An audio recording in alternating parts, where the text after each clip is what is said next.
পেঁয়াজের কলি কেটে রেখেছিলাম, সাথে রেখেছিলাম পেঁয়াজ, রসুন আর কাঁচামরিচ। আজকে আপনাদের নতুন একটা রান্না শেখাবো। হ্যালো এভরিওয়ান, আসসালামু আলাইকুম। সবাই কেমন আছেন? আশা করি আল্লাহর রহমতে সবাই ভালো আছেন।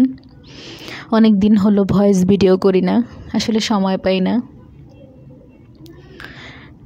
রান্নাবান্না প্রতিদিনই করি, কিন্তু আসলে ভিডিও করার মতন সময় বা সব কিছু মিলিয়ে জিলিয়ে হয় না।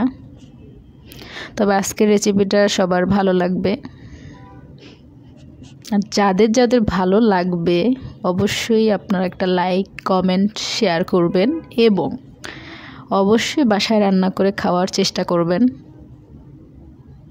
আশা করি যারা রান্না করে খাবেন তারা মাঝে মধ্যেই এটা খাবেন, কারণ ভালো লাগবে।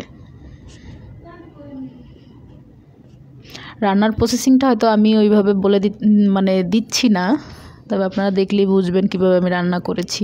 পেঁয়াজটা হালকা একটু লাল লাল করে তারপর রসুনটা দিয়ে দিছি। রসুনটা যখন ভাজা ভাজা হয়ে গেছে তখন আমি পেঁয়াজের কলিটা দিয়ে ভাজা ভাজা করলাম। তারপর একটু হালকা হলুদ দিয়ে দিলাম। তবে এটার সাথে যদি হলুদটা দেন তাহলে হয়তোবা গন্ধ আসবে না, আর যদি আপনি পরবর্তীতে হলুদ দেন তাহলে একটু গন্ধ লাগতে পারে।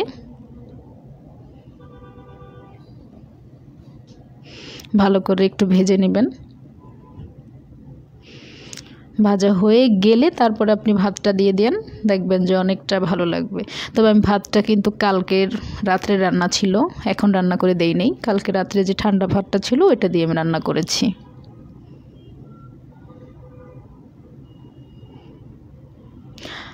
আমি কিন্তু ডিমটা পরে দিয়েছি, আপনারা চাইলে আগে ডিমটা ভেজেও নিতে পারেন। আমরা যেভাবে ফ্রাইড রাইসটা তৈরি করি ওইভাবে চাইলে ওইভাবেও ভালো লাগবে। আপনি যদি ডিমটা এটার সাথে ভেঙে দেন সেটাও ভালো লাগবে। আপনি দুইটাই একই টেস্ট।